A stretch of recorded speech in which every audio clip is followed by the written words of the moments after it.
Good morning, अस्सलाम वालेकुम। सुबह से आगे में आपको कहेंगे खुश आमदीद। मेरे साथ है मोहम्मद शुएब, मेरे साथ है सबीन फारूक। इस दुआ इस उम्मीद के साथ कि जो नए हफ्ते का आगाज हो रहा है सबका बहुत अच्छा ये आगाज हो। वीकेंड सबका आई एम श्योर बहुत अच्छा रहा होगा, क्योंकि हमने जो मशवरा दिया था उस पर अगर आपने अमल किया होगा। तो मशवरा क्या था? क्या था? मैं भूल गई। सियासत से आपने दूर रहना है, आपने फैमिली टाइम स्पेंड करना है। फैमिली टाइम आपने स्पेंड करना है और बिल्कुल भी आपने फैमिली गैदरिंग्स में सियासत की बात नहीं की। तो थोड़ा सा टाइम बाखबर होना बहुत जरूरी है, बात करना भी जरूरी है, लेकिन एक हद तक आपस में इख्तलाफात नहीं रखने। अच्छा, वैसे शुएब मंडे की जब हम बात करते हैं तो संडे की शाम को एंजाइटी होना शुरू हो जाती है बहुत सारे लोगों को कि सुबह उठना है, पूरा वीक है, आपने अपने दिमाग को किस तरह से काम रखना है कि आपका दिन अगला बहुत अच्छा गुजरे। सुबह सुबह भी लोग मोटिवेट नहीं होते वैसे, मैंने अच्छा, पर्सन टू पर्सन वेरी करता है ना। अगर आपको अपनी जॉब से मोहब्बत है तो फिर आपके लिए मंडे बहुत अच्छा है, जैसे कि हमारे लिए अल्हम्दुलिल्लाह we love our work place, we love what we are doing, तो हम तो बड़ी एक एनर्जी के साथ यहाँ पर आते हैं। अदरवाइज अगर आप ऐसा कोई काम करें जो कि आप दिल से नहीं कर रहे तो फिर मंडे आपके लिए वाकई भारी होता है। फिर आप मंडे का इंतजार नहीं करते, फिर आप फ्राइडे का इंतजार करते हैं, वीकेंड का इंतजार करते हैं। सही बात है। अच्छा, ऐसे लोगों को आप क्या टिप देना चाहेंगे? बिकॉज हम तो मोटिवेटेड रहते हैं और हम ये कोशिश करते हैं कि खुशियां बिखेरें हैं। सुबह सुबह आके हमारी कोशिश होती है कि मंडे क्या हो, फ्राइडे क्या हो, ट्यूसडे क्या हो, पूरा हफ्ता हमारी कोशिश होती है कि एक अच्छी शुरुआत करें ताकि सबका दिन बहुत अच्छा गुजरे। लेकिन आज हफ्ते के आगाज में आप लोगों को क्या टिप देना चाहिए? दो बातें बता। अगर आप अपने उस काम से मोहब्बत नहीं करते तो आप काम बदल लें, और दूसरी ऑप्शन कि आप उस काम से मोहब्बत कर लें। ये दो ही ऑप्शंस है आपके पास, इसमें से कोई एक आप अवेल कर लें। सही बात है। और अपने दिन को ना एक तरह से अपना टाइम टेबल जरूर बना लिया करके मुझे ये चीजें अचीव करनी है, प्रायोरिटी ये। और अगर नहीं कर पा रहे होते तो उसमें भी मेरे ख्याल में बिल्कुल चिल रहना चाहिए कि कोई बात नहीं, अगले दिन वो काम आप अपना वो टारगेट अचीव कर लेंगे। तो टेंशन फ्री होके आपने अपने दिन का आगाज करना है। जो आपकी संडे की शाम है वो एक्साइटेड होनी चाहिए। नहीं, सबके पास ये ऑप्शन नहीं होती ना कि वो जाके म्यूजिक की कोई शाम एंजॉय कर रहे हो, जैसे कि आपने किया। मैंने किया वीकेंड पे किया।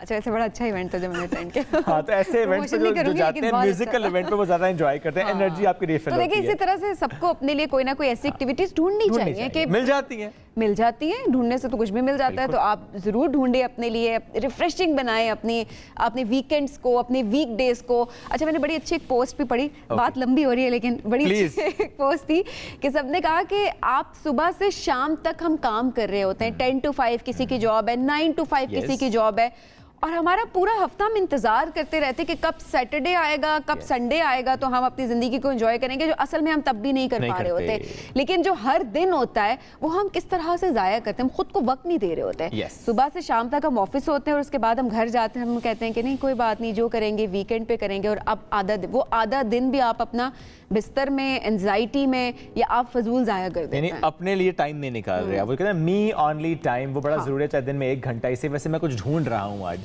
बादल तो नहीं ढूंढ रहे आप? मैं ढूंढ रहा हूँ कि इस्लामाबाद में आज बादल आएंगे। मैं आपको बताती हूँ कि इस्लामाबाद में बादल आएंगे कि नहीं। चलें जी, आपको मौसम का हाल बताते हैं। तो सबसे पहले आपको बताते हैं इस्लामाबाद की, क्योंकि शुएब बादल ढूंढ रहे हैं तो हमने सोचा कि उनको बताएं कि बादल है कि नहीं। कम से कम 20 डिग्री सेंटीग्रेड है इस्लामाबाद में और ज़्यादा से ज़्यादा 30 डिग्री सेंटीग्रेड है।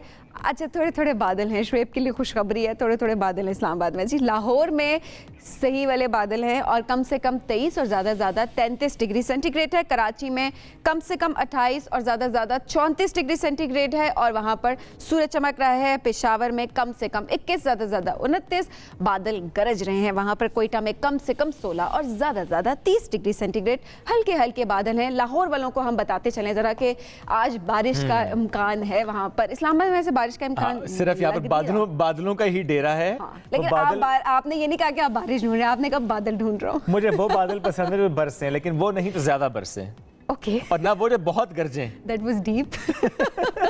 इसका आज का दिन आपका और हमारा इस बात को थोड़ा सा एक्सप्लोर करेंगे, टाइम लगेगा। लेकिन चले मुस्बत खबर से बात का आगाज करते हैं। आज प्रोग्राम का ये मौसम की बात के बाद जो हम स्टोरीज आपके लिए कलेक्ट करके लाते हैं, तो कौमी क्रिकेट टीम के कप्तान बाबर आजम का जिक्र भी करते हैं और विकेट कीपर मोहम्मद रिजवान का जिक्र करते हैं।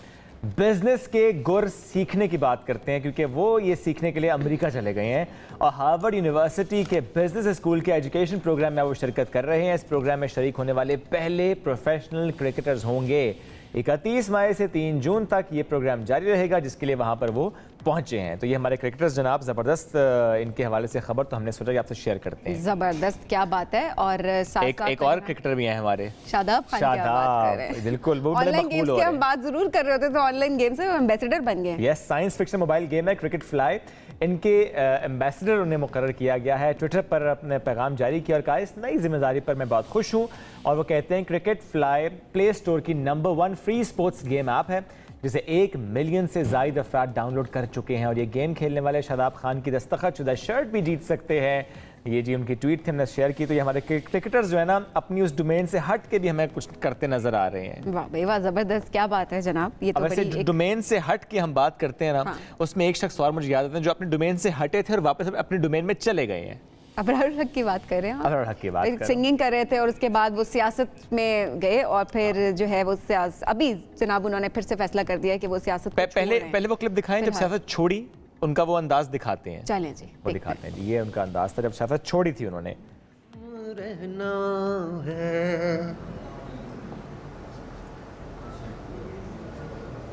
साहब, इस मौके पे आप It's painful to see these people जो कि ज़ाहिर है जब ऐलान कर रहे हैं सियासत छोड़ने का तो उनकी आंखें नम हैं। उनके चेहरे की अगर हम बात करें, तासुरात का जिक्र करें, लफ्ज़ों के चुनाव की बात करें, ज़ाहिर हमारे सामने ये है। बट ये कितनी अच्छी बात है सबीन कि उन्होंने फ़ौरन से कम बैक किया है, चूँकि उन्होंने एक डील की हुई थी, साइन किया हुआ था, एक कॉन्ट्रैक्ट था उनका लंदन में एक कॉन्सर्ट का, और वो जो मुंतज़मीन थे वो समझ रहे थे कि आप शायद वो नहीं आएंगे, बट उन्होंने कहा no I will be there, और वहाँ पर गए, परफॉर्म किया, बैक इन एक्शन। बिल्कुल, लेकिन बहुत ज़्यादा तनकीद किया जा रहा है सोशल मीडिया के ऊपर, बहुत ज़्यादा तनकीद, ट्विटर पे बहुत ज़्यादा तनकीद की जा रही है इसके ऊपर। लेकिन उनको एक जवाब दिया अबरारुल हक ने, उन्होंने कहा कि मैं वो कॉन्ट्रैक्ट कैसे ब्रीच कर सकता था जो कि मैंने महीनों पहले किया था। और उसके बाद एग्जैक्टली ही इज़ रिस्पॉन्सिबल, और अगर वो इस टाइम पर ना आते तो उनको लीगली जो है वो इन चीज़ों को फेस करना पड़ रहा होता और आगे इसके कॉन्सिक्वेंसेस बहुत ज़्यादा होते। तो आप जितने भी उदास हैं, आपकी ज़िंदगी में उस वक्त जो मर्जी चल रहा है, लेकिन ये एक बहुत अच्छी बात है कि जिन रिस्पॉन्सिबिलिटीज़ को आपने साइन किया हुआ है, जो रिस्पॉन्सिबिलिटीज़ आपने उठाई हैं और आपने कहा है कि इस दिन आपने वो डिलीवर करनी है, वो आप साथ साथ करें, बाहिम्मत रहें। ये बिल्कुल ऐसे है कि कभी कभी अगर आप अपनी ज़िंदगी की बात करें सबीन, तो आपकी ज़िंदगी में बहुत कुछ चल रहा होता है, खुशी गमी बहुत से ऐसे मौके आते हैं, लेकिन जब आप स्क्रीन पर होते हैं तो फिर आप न्यूट्रल होते हैं, फिर आपको बिल्कुल अपने उन जज्बात पर काबू रख के बिल्कुल एक रूटीन का शो करना। क्योंकि आपके पर्सनल व्यूज़ होते हैं, आपकी पर्सनल ज़िंदगी होती है, वही चीज़ सामने आनी चाहिए जो जिम्मेदारी आपके ऊपर है, और उसके साथ साथ उसका इम्पैक्ट किसी दूसरे शख्स के ऊपर, देखने वालों के ऊपर मुस्बत होना चाहिए। जिम्मेदारी से एक और बात भी याद आती है, जिम्मेदारी का मुजाहरा हर कोई नहीं करता।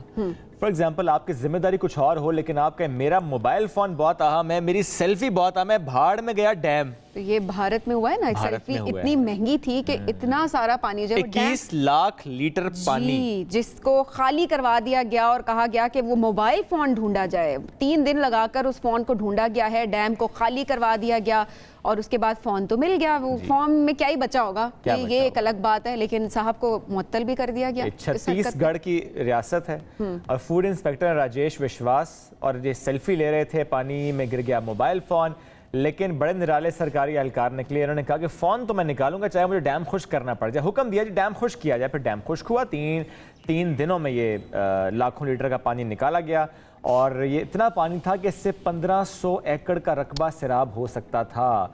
लेकिन अब इसके बाद हुआ यह है कि उनको मुअत्तल किया गया, लेकिन क्या मुअत्तल कर देना काफ़ी है? यस, क्या फ़ायदा? आपने ऐसे लोगों को ही क्यों नहीं हायर किया हुआ, ऐसे लोगों को जिम्मेदारी क्यों नहीं दी हुई जो कि सेल्फलेस हैं, ना कि सेल्फिश हैं? क्योंकि इस तरह की जो पोस्ट होती हैं, इस तरह की जो डेजिग्नेशंस होती हैं, वो सेल्फलेसनेस रिक्वायर्ड होती है उसके अंदर, जो कि आपको डिलीवर करना जरूर होता है। नुकसान तो हो गया, मुअत्तल आपने कर दिया, क्या फायदा? इसका क्या फायदा तो कोई भी नहीं है उसका। चले बढ़ते आगे, अमेरिका आपको लेकर चलता है। 12 साल बच्चा जिसने 5 डिग्रियों के साथ ग्रेजुएशन मुकम्मल कर ली है जनाब। कैलिफोर्निया के फ्लर्टन कॉलेज के ज़हीन तरीन तालिब इल्म है क्लोविस हेविंग।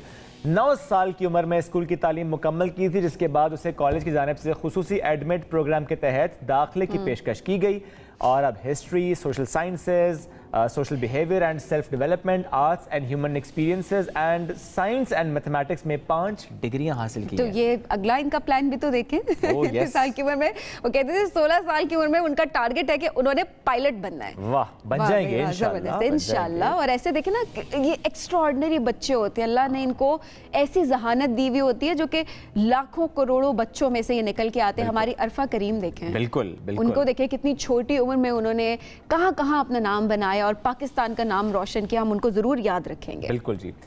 पिज़्ज़ा खाना है?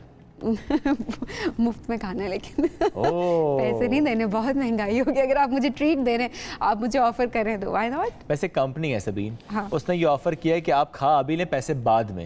लेकिन कितना बाद में? इतना उधार तो मैं उधार तो नहीं रखना, फ्री में खिलाएं भाई। नहीं, ऑप्शन बताओ क्या दे रहे हैं? हाँ। बिल्कुल ही बाद में, मतलब आपके भी बाद में, मरने के बाद। जी वो कहते हैं मरने के बाद आप उसका पे करेंगे। लेकिन ये ऑस्ट्रेलिया और न्यूजीलैंड की ऑफर है, ये यहाँ पर ऑफर नहीं है। लेकिन हमारा सवाल ये है कि मरने के बाद कोई कैसे पे करेगा? अच्छा, न्यूजीलैंड की एक कंपनी है, बताते चले अपने नाजरीन को, उन्होंने ये ऑफर की है कि जनाब आप जो है आप पे कर सकते हैं। पे आफ्टर लाइफ के नाम से इन्होंने ये कैंपेन स्टार्ट किया है। उन्होंने कहा कि शहरी आए और ये पिज़्ज़ा खाएं और उसके बाद अपनी ज़िंदगी के बाद उसको ये पे करें। लेकिन ये खबर वैसे हमारी समझ में नहीं आई थी, तो हमने सोचा आपसे शेयर करें। आपके समझ में आए तो हमें जरूर बताइएगा कि ये मार्केटिंग स्टंट तो है, लेकिन ये किस किस्म का मार्केटिंग स्टंट है। चलें जी, एक ब्रेक की तरफ बढ़ना है, ब्रेक से वापस आते रहिए हमारे साथ।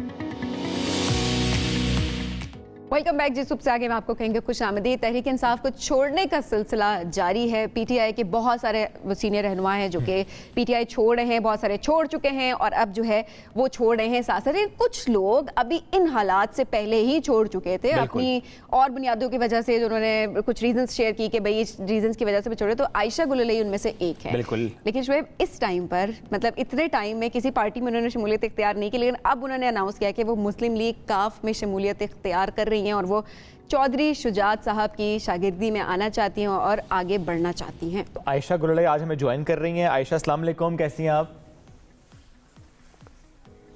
जी वालेकुम सलाम जी, आई एम फाइन, बिल्कुल, थैंक यू। ग्रेट। आयशा साहिबा पीटीआई छोड़ी, ज़रा एक वक्त गुजर गया, आपने पीटीआई को खैराबाद कहा था, लेकिन आपका ताल्लुक केपी से, पीएमएलक्यू का ज़रा है हमें फुटप्रिंट्स ज़्यादा नज़र आते हैं पंजाब में। आप कैसे मुतासिर हुई? What made you to think like this कि मैं ज्वाइन करती हूँ पीएमएलक्यू को?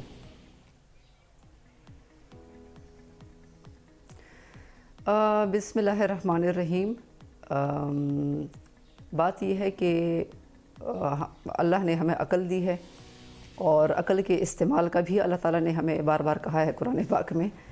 तो एग्जिस्टिंग पॉलिटिकल पार्टीज़ जो आपके सामने हैं, उन सब में मेरे लिए बेहतरीन चॉइस मुस्लिम लीग काफ इसलिए थी कि जो आपने 9 मई के वाक़यात देखे, जो फॉरेन फंडिंग केसेस आपने देखे, या जो दूसरी जो पॉलिटिकल पार्टीज़ जो इक़्तिदार में बार बार आई हैं, उनकी तरफ से जो कर्ज़ों के तोहफे जो हैं वो पाकिस्तान को दिए गए, जो करप्शन के तोहफे या बैड गवर्नेंस के तोहफे, तो ये सारी चीज़ें मेरे सामने थी और मैं एक पॉलिटिकल स्ट्रगल से गुजरी हूँ। अच्छा। और ये नहीं कि मैं पीटीआई में पहले थी, इससे पहले मैं पीपल्स पार्टी में भी थी, तो मुझे इन सारी सिचुएशन का पता है। और मैं किसी क्योंकि हम ला इलाहा इल्लल्लाह पर बिलीव करते हैं, हम किसी के पाँव नहीं पड़ सकते पॉलिटिकल पार्टीज़ में। और डायनेस्टिक पॉलिटिक्स में, मौरूसी सियासत में आपको लोगों के पाँव पड़ना होता है। एक आपके सामने अनाउंस कर दिया जाता है कि फ़लाँ फ़लाँ जो है वो आपके आज से चेयरमैन हैं, चेयरपर्सन हैं। अच्छा। तो ये चीज़ जो है ये जमहूरियत की रूह के ख़िलाफ़ है और हकीकी जमहूरियत जो है वो मुझे मुस्लिम लीग काफ में नज़र आई। चौधरी शुजात साहब जो हैं वो पाकिस्तान की सलामती, ये वैसे कब नजर आई आयशा आपको? जिहाद की एक जिहाद लड़ा ये पार्टी इतनी ज्यादा अच्छी आपको कब नजर आई? क्योंकि देखें आपके हवाले से हम बात करें 2013 में, याद है जब आपने, जिसके हवाले से आप कहती हैं कि इमरान खान साहब ने ऐसे मैसेज किया कि 2017 में आपने इमरान खान साहब को छोड़ दिया। 2017 के बाद अब 2023 से पूरा एक लंबा पीरियड है, इसमें कब आपको एहसास हुआ कि अब मैं पीएमएलक्यू ज्वाइन करती हूँ? मैं अपनी तालीम में भी मसरूफ़ रही, क्योंकि मैं अल्हम्दुलिल्लाह मेरा एक शौक़ है, मेरा एक रुझान है। और अच्छा। मैं एक इस्लामी किताबें पढ़ती रही, इंटरनेशनल रिलेशंस की किताबें पढ़ती रही, तो एक टाइम मुझे मिला किताबें पढ़ने का और स्टडी करने का। और साथ साथ जो है वो कम्युनिटी के मसाइल को देखने का, मुख्तलिफ ठीक है। जगहों पे मैं शामिल होती रही लोगों के प्रोटेस्ट्स में। तो ये सारी सिचुएशन तो मैं देख रही थी, और दूसरी पॉलिटिकल पार्टीज़ के बारे में मैं पहले दिन से क्लियर हूँ कि वहाँ पे क्या सूरत हाल है। मुस्लिम लीग काफ के जो चौधरी शुजात साहब हैं, उनकी पर्सनैलिटी हमेशा से आपने देखा कि वो हमेशा से उनकी एक ऐसी पर्सनैलिटी रही है कि उन्होंने पाकिस्तान का सोचा हमेशा फर्स्ट, और करप्शन के भी उनके ऊपर कोई इल्ज़ामात नहीं है। मैंने ये भी कंपैरिजन लेकिन खान साहब के साथ भी रहे हैं, क्या किया उनकी पार्टी खान साहब के साथ भी रही है। उस वक्त वो फिर ठीक थे, उस वक्त भी ठीक थे, बट वो लेकिन वो प्राइम मिनिस्टर तो नहीं थे उस वक्त, ना ही वो जो हीरों के हार लेना था, हीरों के सेट्स लेना था, जो कि पीटीआई चेयरमैन कहते हैं कि बाजवा ने सब कुछ किया, मैं तो कुछ करता ही नहीं था। तो हीरों के हार कौन ले रहा था, ज़मीनें कौन ले रहा था, डीपीओस के तबादले कौन कर रहा था, अपने दोस्तों को किसने लगाया। तो मुस्लिम लीग काफ तो उसमें यानी कोई ड्राइविंग सीट में तो नहीं, हुकूमत का हिस्सा थी। मुस्लिम लीग काफ तो मुल्क नहीं चला रही थी, हुकूमत का हिस्सा थी आयशा। देखें आज भी अगर जी, लेकिन देखें जब भी मुल्क को चलाने की बात आती है, कोई ऐसी क्राइसिस की सिचुएशन आती है जहाँ पे पॉलिटिकल पार्टीज़ को इकट्ठा होकर मुल्क को चलाना है या उनको स्टीयर करना है क्राइसिस से, तो फिर मुस्लिम लीग काफ उसमें ज़रूर हिस्सा बनती है। लेकिन मुस्लिम लीग काफ ने अपने ज़ाती मफादात के लिए, अपने बैंक बैलेंस को बढ़ाने के लिए, अपने लिए जायदादें बनाने के लिए जो है वो ये काम नहीं किया। ये मैंने आयशा विटनेस किया है। आयशा, अभी केपी की अगर बात की जाए तो वहाँ पर मैं भी 5 साल MNA जी, अभी केपी की अगर बात की जाए तो PMLQ की अगर हम देखें तो उस तरह से स्ट्रांग नहीं है, उनकी प्रेजेंस उस तरह से नहीं है। तो क्या इस टाइम पर जब इलेक्शंस भी करीब हैं, जो कि अभी तक अनाउंस नहीं हुआ कि होते या नहीं होते, लेकिन अगर हो जाते हैं तो आपको लगता है कि आपका ठीक डिसीजन था? जी, मेरा अल्हम्दुलिल्लाह और इंशाल्लाह बिल्कुल ठीक डिसीजन है। और इलेक्शंस होंगे तो हमारी पार्टी जो है वो किसी एक सूबे तक महदूद नहीं है। हमारी पार्टी इंशाल्लाह पूरे पाकिस्तान के अवाम की जमात है, क्योंकि इसमें अवाम के नुमाइंदे हैं वो इसमें शामिल होंगे। आयशा, किसी और पार्टी से आपको ऑफर आई है? किसी और पार्टी से ऑफर आई थी इससे पहले आपको? पिछले 5 सालों में मुझे ऑफर्स मुझे पिछले 5 सालों में बहुत बड़ी शख्सियात की तरफ से, बहुत बड़ी पॉलिटिकल पार्टीज की जो नुमाइंदे, आप बिल्कुल नाम लीजिए आयशा साहिबा, किस पार्टी से कब आपको ऑफर आई है? बस ये जो बड़ी पॉलिटिकल पार्टीज हैं और जो सूबाई पार्टीज हैं और जो नेशनल पार्टीज हैं, उन सब की तरफ से मुझे पैगाम आता है। इवन के साबिक वज़ीर आज़म के लेवल के लोगों ने मुझे पैगाम भेजे कि आप पार्टी में शामिल हों। लेकिन मेरा जो है वो पहले दिन से एक विज़न क्लियर है कि सियासत में मैंने ज़ाती मफादात की जो है वो उसके लिए काम नहीं करना। आप देखें कि मैं इन सारी पॉलिटिकल पार्टीज़ को पाकिस्तान के क्राइसिस का जिम्मेदार समझती हूँ। मैं समझती हूँ कि आज जो पाकिस्तान की सिचुएशन है, जो पाकिस्तान के ऊपर कर्जे हैं, काफ लीग जो है वो कभी, यानी आप उसकी गवर्नमेंट को देखें तो बड़ा ब्रीफ पीरियड था उसका। और काफ लीग जो है उसने, जैसे कि मैंने आपको बताया कि करप्शन के इल्ज़ामात में उसकी लीडरशिप मुलविस नहीं। चौधरी सरवर साहब को देखें, चौधरी शुजात साहब को देखें, तो वो फाइनेंशियली क्लीन है। हमारे लोगों को ये पता होना चाहिए कि अगर कोई शख्स इक़्तिदार में आता है तो क्या वो अपने इंटरेस्ट के लिए काम करता है या फिर वो आवाम के लिए काम करता है। क्या वो अपने ज़ाती इक़्तिदार के लिए मुल्क को जलाता है, मुल्क को जो है वो मुल्क के इदारों पर हमलावर होता है। और ये हमने मुख्तलिफ अदवार में देखा कि मुख्तलिफ सियासी जमातें कौमी इदारों पर हमलावर हुई हैं जब उनसे कोई इन्वेस्टिगेशंस हुई, जब उनसे कोई पूछगछ हुई। तो ये जो फ़र्क है ये मुझे मुस्लिम लीग काफ में कि उसने हमेशा पाकिस्तान की सलामती को, ठीक है ज़ाहिर, आपने डिसीजन लिया, आपने एक नई पार्टी ज्वाइन की है, लेकिन चूंकि ज़ाहिर आपकी जो हिस्ट्री की हम बात करें, आप पीटीआई के साथ रही हैं, तो मैं ज़रूर जानना चाहूँगा इस वक्त के हालात पर आपको क्या नजर आ रहा है? जो लोग जो इतने करीबी साथी इमरान खान साहब के, देरीना साथी, जिनके पास जिम्मेदारियां थीं, जो बहुत अहम ओहदों पर फाइज रहे थे, वो खान साहब को छोड़ के जा रहे हैं। ये जो इमरान खान साहब को छोड़ के जा रहे हैं, उनके हवाले से क्या कहना चाहेंगे? वो ठीक कर रहे हैं खान साहब को छोड़ने का, उनका दुरुस्त फैसला है? देखिए, मैं इस पे ये कहूँगी कि कुरान पाक में अल्लाह ताला फरमाता है कि जब 2 रसूल एक कौम की तरफ भेजे गए और उनके बुरे कामों पर उसको टोका, तो फिर उन लोगों ने उन 2 रसूलों को कहा कि कौलू इन्न तत्वैर नाबिकुम लइन लम तंतहु लनरजुमन्नकुम व लयमस्सन्नकुम मिन्ना अज़ाबुन अलीम, कि तुम तो गंदगी हो। उस कौम ने उस लोगों से कहा, उन 2 रसूलों से कहा कि तुम तो गंदगी हो, तुम अगर बाज ना आए हमारी रोक टोक से तो हम तो तुम्हें संसार कर देंगे, हम तुम्हें पत्थर मारेंगे और हम तुम्हें दर्दनाक अजाब देंगे। तो फिर उन रसूलों ने कहा कि कौलो त्वायरुकुम माकुम, उन रसूलों ने कहा कि गंदगी तो तुम्हारे पास है, गंदगी तो तुम खुद हो। इन ज़ुकिर तुम इसलिए नाराज़ होते हो कि तुम्हें नसीहत की जाती है, बुरे कामों से टोका जाता है। बल अंतुम कौम मुसरिफून, बेशक तुम कौम ही गुजरी हुई हो हद से।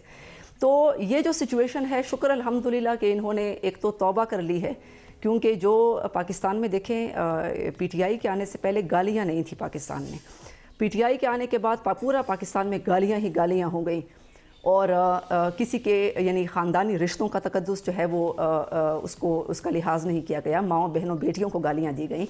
तो अभी आयशा साहिबा, अभी जो माओ बेटियों बहनों के साथ हुआ है, क्या वो ठीक हुआ है? अभी जो माओ बहनों और बेटियों के साथ हुआ है, क्या वो आपकी नज़र में ठीक हुआ है? मैं यहाँ पर किसी पॉलिटिकल एफिलिएशन की बात नहीं करी, मैं किसी फीमेल रहनुमा की बात नहीं करी, मैं उन फीमेल्स की बात करूँ, आम शहरियों की बात करी हूँ जो कि सड़कों पर निकली हुई थी, पीसफुल प्रोटेस्ट भी करी थी, या अगर वो पीसफुल प्रोटेस्ट नहीं भी करी थी, कानूनी तौर पर भी उनको अगर गिरफ्तार किया गया है, क्या आपको लगता है कि कानूनी रास्ता इख्तियार करके उनको गिरफ्तार किया गया है? जहां पर उनको मेल पुलिस ऑफिसर्स ने गिरफ्तार किया है, हाथ लगाया, हमारी फीमेल पुलिस फोर्सेस कहाँ थी? और स्पेशली आप जैसे जो फीमेल लीडर्स हैं, उनसे हम एक्सपेक्ट कर रहे थे कि वो आवाज़ उठाएंगी इसके खिलाफ, क्योंकि पॉलिटिकल एफिलिएशन अपनी जगह पर है, लेकिन एक खातून का तकद्दुस अपनी जगह पर है कि उस रिस्पेक्ट को, उस लाइन को किसी तरह से क्रॉस ना किया जाए। लेकिन अगर देखा जाए तो मरियम नवाज साहिबा की तरफ से कोई ट्वीट नहीं आई, उनकी तरफ से कोई ऐसा बयान सामने नहीं आया, ना ही आपकी तरफ से आया। देखिए 9 मई को जो शुहदा की यादगारों को जलाया गया, जिन माओं के कलेजों को ज़ख्मी किया गया, जिन्होंने अपने बच्चे इस मुल्क पर कुर्बान कर दिए, जिस तरीके से एक दुश्मन भी हमला नहीं करता उस तरीके से हमला हुआ, मैं तो उसको पाकिस्तान का 9/11 कहती हूँ। तो मेरे ख़्याल से ये जो लोग, ख़वातीन भी निकली थी, नौजवान भी निकले थे, मैं यही कहती हूँ गवर्नमेंट से कि जो इसमें एक तो इसमें 2 ग्रुप्स हैं। एक वो हैं जो मुसल्लह थे, जिनकी बाकायदा मेरे ख़्याल से बनीगाला में ट्रेनिंग भी हुई थी, और कुछ ऐसे ग्रुप्स थे कलदम तंजीमों के हमने देखे कि जो कलदम तंजीमों के लोग शामिल थे, जो कि मेरे ख़्याल से एक जो भारतीय और इसराइली फंडेड कुछ उनके लिंक्स थे उनके, जो पीटीआई उनको सपोर्ट करती रही, ट्रेन करती रही। तो कुछ तो वो लोग थे, और दूसरा ये इल्ज़ाम है कि आपके पास कोई सबूत है इसके? उनके लिए तो कानून की सज़ा। आपने नहीं देखा कि कलदम तंजीमों के लोग जमान पार्क में मौजूद थे? आपके पास मालूमात मेरे ख्याल से नहीं है, लेकिन ये मीडिया पर सारा आ चुका है। और मैं आपको ये बताऊं कि देखें, इसमें 2 ग्रुप्स हैं। एक वो जिन्होंने असलहा उठाया, पिस्तौलें लेकर उस दिन फिर रहे थे, हथियार, पत्थर, बम लेकर फिर रहे थे, ये सारी मीडिया के सामने है। तो जिन लोगों ने जलाओ घेराव किया, उनको तो माफ़ नहीं किया जा सकता। देखें, वो कानून, अपनी हर रियासत की अपनी एक सज़ा, हम उनको सज़ा मिलनी चाहिए, हम उसको कंडेम करते हैं, हम कंडेम करते हैं। और साथ में खान साहब ने खुद भी कहा कि कार्रवाई होनी चाहिए। एक बताऊं, जी प्लीज़। लेकिन मैं एक और बात बताऊं कि जो नौजवान, जो ख़वातीन सिर्फ नारे उन्होंने रियासत के ख़िलाफ़ लगाए, जो क्योंकि इश्तियाल में आ गए थे, जो इतना आपने एक साल से आप ब्रेन वॉशिंग उनकी करते रहे। पाकिस्तान में जो है शऊर की बहुत कमी है, यहाँ पे एक मेंटल ग्रोथ की बहुत कमी है। मेंटल ग्रोथ आपकी 30-35 साल में भी आपकी नहीं होती। तो यहाँ पे अगर नौजवानों और ख़वातीन को जो है इश्तियाल दिलवाया गया, उन्होंने रियासत के खिलाफ कुछ नारे लगा दिए, तो उनको जो है माफ़ी के ऊपर बात की जा सकती है। ठीक है, मैं समझती हूँ उनके हवाले से रवैया बदलना चाहिए। एक जुमला आयशा साहिबा, उनको अगर पकड़ा गया, ज़ाहिर उनके खिलाफ कार्रवाई होनी चाहिए, लेकिन एक जुमला, PMLQ की तरफ से जब आपने अब आगे बढ़ना है, तो क्या रिजर्व सीट पर या कि इंतखाब लड़ेंगी कॉन्स्टिट्यूएंसी से? मेरा तो देखिए, मैंने 2018 के इलेक्शंस में सिंध सजावल से इलेक्शन लड़ा, मैंने लोधरा से इलेक्शन लड़ा, मैंने नौशहरा से इलेक्शन लड़ा, इस्लामाबाद से इलेक्शन लड़ा। तो अल्हम्दुलिल्लाह मैं बाज़ औक़ात मेरे बारे में प्रोपेगेंडा किया कि इसने 135 वोट लिए, इसने 100 वोट लिए, जो PTI का प्रोपेगेंडा है। लेकिन हकीकत यह है कि मैं उन हलकों में एक दफ़ा भी, यानी एक दफ़ा, बाज़ हलकों में मैं गई भी नहीं, बाज़ हलकों में एक दफ़ा गई, और मुझे मेरी जो यानी आवाम की तरफ से जो मुझे वोट्स मिले, आप खुद जो है वो देख लें, उसको चेक कर लें।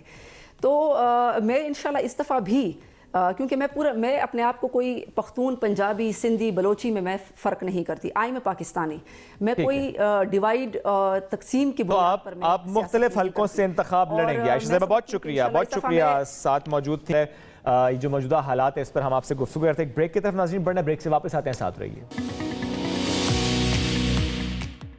तहरीक इंसाफ कहते हैं कि मुज़ाकरात के लिए तैयार हैं, लेकिन अब हुकूमत कहते हैं कि मुज़ाकरात नहीं करेंगे। वो वक्त था जब तहरीक इंसाफ मुज़ाकरात से पीछे हटी थी, लेकिन लगता यह है कि अब तहरीक इंसाफ को उसका खमियाजा भुगतना पड़ा। वो तो एक बात है, लेकिन क्या हुकूमत की जिम्मेदारी नहीं है इस वक्त जो मौजूदा हालात हैं उन पर काबू पाना?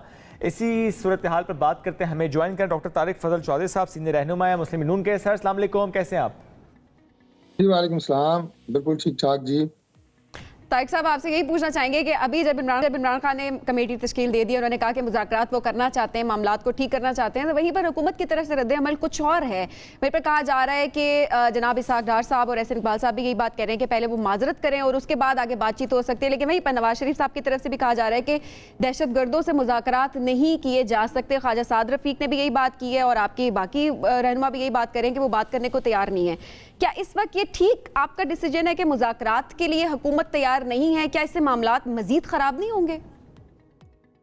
बिस्मिल्लाहिर्रहमानिर्रहीम, बहुत शुक्रिया आपका। देखें, पाकिस्तान मुस्लिम लीग नून और हर सियासी जमात जो है वो मुज़ाकरात के हवाले से हमेशा इस बात पे यकीन रखती है कि मामलात का हल जो है वो मुज़ाकरात के अंदर ही होता है। और सियासी जो इख्तलाफात हैं, अगर वो किसी डेडलाइन पे पहुंच जाएं या किसी बंद गली में दाखिल हो जाएं, तो उनका जो हल होता है वो मुज़ाकरात होता है। ये बात हम हमेशा से करते आए हैं। पीडीएम में शामिल तमाम जमातें इस बात पे यकीन रखती हैं। पाकिस्तान तहरीक इंसाफ वो वाहिद जमात है जो हमेशा मुज़ाकरात से इनकारी रही और उनके आप तो तैयार हैं इस तरह के रहे कि आप तो तैयार हैं वो? जी, मैं माजी की बात कर रहा हूँ कि हमेशा उन्होंने इनकार किया, हमने तो कभी भी इनकार नहीं किया। सर माजी में नहीं रहते ना, आगे बढ़ते हैं। अब 9 मई के बाद पैदा हुई है जी। ये ऐसी सूरत हाल है कि पाकिस्तान तहरीक इंसाफ ने वो काम किए हैं और इमरान खान और उनके लीडर्स की कॉल के ऊपर मुल्क के अस्करी और दिफाई इदारों के ऊपर जिस तरह हमले किए गए हैं, अब आप उसे बतौर एक सियासी जमात के डिफाइन नहीं कर सकते, क्योंकि यानी ये तय कर लिया सर आप लोगों ने, क्या वो सियासी जमात नहीं है? देखिए, हमने तय नहीं किया है। पीटीआई का इमरान खान से बड़ा कोई मुखालिफ नहीं है, क्योंकि मैं आपको छोटी सी बात कर देता हूं कि पाकिस्तान की तारीख बड़ी अफसोसनाक सियासी तारीख रही है, जिसमें वज़रा आज़म को, आपको याद होगा, गोलियां भी मारी गईं, शहादतें भी हुई, वज़रा आज़म को फांसी भी दी गई, मार्शल लॉ के दौर में दी गई, लेकिन इस तरह फौजी तनसीबात और उनके ऊपर और शहदा की यादगारों पर हमले किसी ने नहीं किए। अब या तो अपने उस रवैये को इमरान खान साहब उसकी वजाहत करें। कभी वो कहते हैं ये इंटेलिजेंस के लोग थे, कभी वो कहते हैं जनाब कि ये दूसरी सियासी जमातों के लोग थे। तो इतनी बड़ी मैं समझता हूँ कि घिनौनी साजिश, जो मैं तो इसे मुल्क के खिलाफ साजिश समझता हूँ। और ये आपके ख्याल में सर ये साजिश सिर्फ इमरान खान ने की, अकेले की है, फर्द वाहिद की है? नहीं, साजिश कभी भी फर्द वाहिद की नहीं होती। क्योंकि मरियम नवाज साहब ने एक जुमला दिया, मैं उस पर आपका कमेंट लेना चाहूंगा। उन्होंने कल कहा है कि 2011 से लेकर 2022 तक इमरान खान के सहूलतकार थे और जो 9 मई का वाकया हुआ सहूलतकारों की वजह से हुआ। किसकी बात की है, पॉलिटिकल एक्टर्स की कि नॉन पॉलिटिकल एक्टर्स की? नहीं, इसमें मैं अब जाती तौर पे समझता हूँ, ये 9 मई से पहले के मेरे ख्यालात नहीं है। 9 मई के बाद मैं समझता हूँ कि जो हुकूमतें इस वक्त इस एजेंडे की, पाकिस्तान तहरीक इंसाफ की सपोर्ट कर रही हैं कि मुल्क के अस्करी इदारों के खिलाफ आप महाजराई शुरू करें, फौज को कमजोर करें, वो नॉन पॉलिटिकल एक्टर्स हैं, वो पाकिस्तान के खिलाफ साजिश करने वाले लोग हैं। पाकिस्तान तहरीक इंसाफ के कितने लोग जानबूझ के साजिश का हिस्सा है और कई ऐसे भी होंगे जो अनजाने में साजिश का हिस्सा होंगे। मैं किसी पर उस तरह इल्जाम नहीं लगा रहा, लेकिन ये बात बिल्कुल मैं समझता हूँ कि अस्करी इदारों को कमजोर करना पाकिस्तान को कमजोर करना है। इसमें एक सवाल और भी सर, जरूर बताइएगा कि सर जेलों में ऐसा क्या हो रहा है कि जो रहनुमा पकड़े जाते हैं वो बाहर निकलकर मजम्मत भी कर देते हैं, पार्टी छोड़ भी देते हैं, इमरान खान साहब से राहें भी जुदा कर लेते हैं। जेल में ऐसा क्या हो रहा है? देखिए, जेल में तो कोई ऐसी नई चीज नहीं हो रही, वही जेलें हैं जो पिछले दौर में हमारे तमाम सीनियर लीडर्स ने काटी हैं। मियां नवाज शरीफ साहब ने 2 दफा काटी है, मरियम नवाज साहिबा ने काटी है, सब ने काटी है। कोई ऐसी नई चीज तो वहाँ पे नहीं हो रही।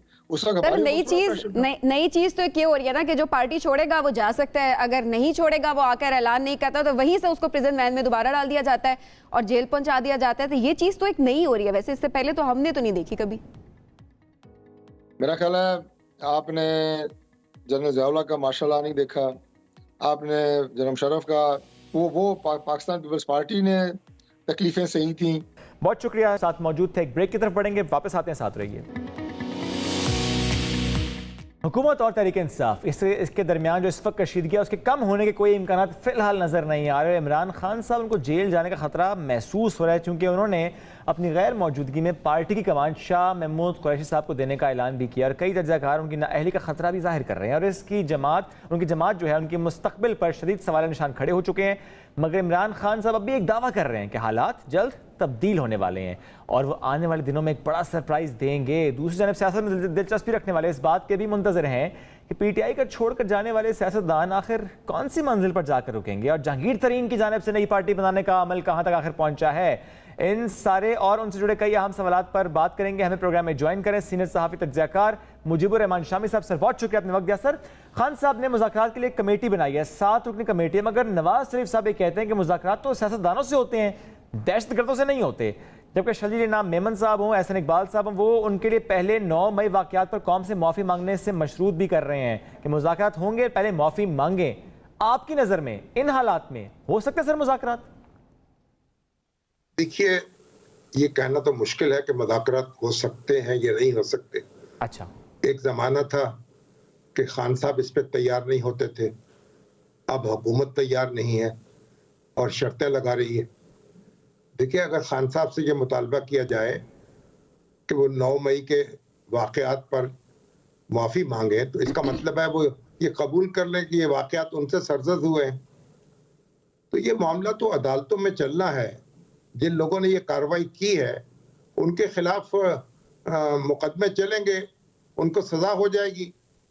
मैं नहीं समझता कि मुज़ाकरात को इस तरह के मुतालबात के साथ मशरूत किया जाना चाहिए। खान साहब एक सियासी हकीकत है और उनके हरीफ भी सियासी ताकत रखते हैं, तो बातचीत का दरवाजा जो है वो तो खुलना चाहिए। तो जो हरीफ ममालिक होते हैं, दुश्मन ममालिक होते हैं, जो जंगें लड़ते हैं, उनके दरमियान भी मुज़ाकरात होते हैं। आप देखिए, 1965 की जंग के बाद ऐलान तशकंद हुआ, 1972 की 71 की जंग के बाद शिमला मुआहदा हुआ। लेकिन शामी साहब, इस वक्त के हालात के लिहाज से अगर बात की जाए तो आप आने वाले दिनों में मुल्की सियासत किस तरह से देख रहे हैं? मुल्की सियासत क्या रुख इख्तियार कर सकती है? देखिए, इस वक्त तो एक गैर यकीनी सूरत हाल है और तहरीक इंसाफ में टूट फूट का अमल जारी है। ये कहाँ रुकेगा? जो मुकदमात बनाए जा रहे हैं या ऐलानात किए जा रहे हैं वो कैसे कायम होंगे, कैसे चलेंगे, ये तो अभी वाज़ेह नहीं है। लेकिन मैं जैसे पहले भी अर्ज कर चुका हूँ कि जिन लोगों ने 9 मई के वाक़यात जो हैं उनमें हिस्सा डाला है, वो उसमें शरीक हुए हैं, उनके खिलाफ कार्रवाई होनी चाहिए। इसमें तो कोई दो राय हो नहीं सकती। बेशक, लेकिन ये नहीं हो सकता कि हम अपनी सियासत को उन लोगों का यरगमाल बना दें और उसके साथ नत्थी कर दें। ये देखिए, पानी जो है सियासी अमल का दरिया जो है उसे अपने तौर पे बहना चाहिए और मुनासिब बात यही है कि अब कौमी असम्बली जो है उसकी मुद्दत पूरी होने वाली है। 2 सूबाई असम्बलियाँ जो हैं, सिंध की और बलूचिस्तान की, उनकी मुद्दत भी पूरी हो जाएगी। तो चंद माह का मामला है, इंतखाबात की घड़ी करीब आ जाएगी। और शामी साहब, यही तो खान साहब भी कहते हैं कि बस वक्त बताया जाए इंतखाबात कब होंगे। लेकिन ऐसे में जो खान साहब कहते हैं कि वो जेल जाते हैं तो शाह महमूद कुरैशी लीड करेंगे पार्टी को। और एक और जो ऐलान उन्होंने किया वो उमर अयूब साहब से मुताल्लिक है कि वो सेक्रेटरी जनरल है पार्टी के। खान साहब के इन फैसलों को आप कैसा देखते हैं? देखिए, उनकी पार्टी के फैसले जाहिर है उनको ही करने हैं, किसी दूसरे को तो करने नहीं है। और शाह महमूद कुरैशी जो है वो पार्टी के वाइस चेयरमैन है, उनकी पोजीशन दूसरी है खान साहब के बाद। लेकिन जेल अगर वो पार्टी की क़यादत संभालेंगे और परवेज खटक साहब उसकी मुआवनत करेंगे और असद उमर क्योंकि रुखसत हो चुके हैं, पार्टी ओहदा उन्होंने छोड़ दिया है, इसलिए उमर अयूब को उन्होंने ये जिम्मेदारी सौंप दी है। तो भला इसका मतलब पार्टी का काम तो चलना है ना। तो खान साहब भी फैसले कर सकते हैं, उनके हरीफ तो फैसले नहीं कर सकते। अपनी पार्टी का मुफाद वो अच्छी तरह समझते हैं और जिसको मुनासिब समझेंगे उसको जिम्मेदारी देंगे। इस पर कोई एतराज शामी साहब, लेकिन इस सारी सूरत हाल में आप इमरान खान का मुस्तकबिल क्या देख रहे हैं? नाअहली, कैद, जिला वतनी, या कोई बड़ा सरप्राइज भी वो दे सकते हैं जिसकी आजकल वो बात भी कर रहे हैं?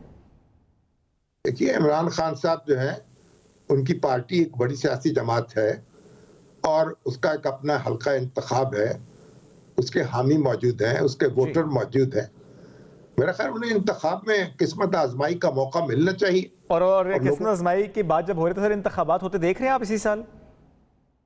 देखिए, इंतखाबात होने चाहिए, बिल्कुल, ये हमारे दस्तूर का तकाजा है और हमारी जो करारदाद मकासद है उसका तो पहला फिक्र ही ये है कि हाकमियत अल्लाह की है, जिसे अवाम के मुंतखब नुमाइंदे जो है एक्सरसाइज करेंगे।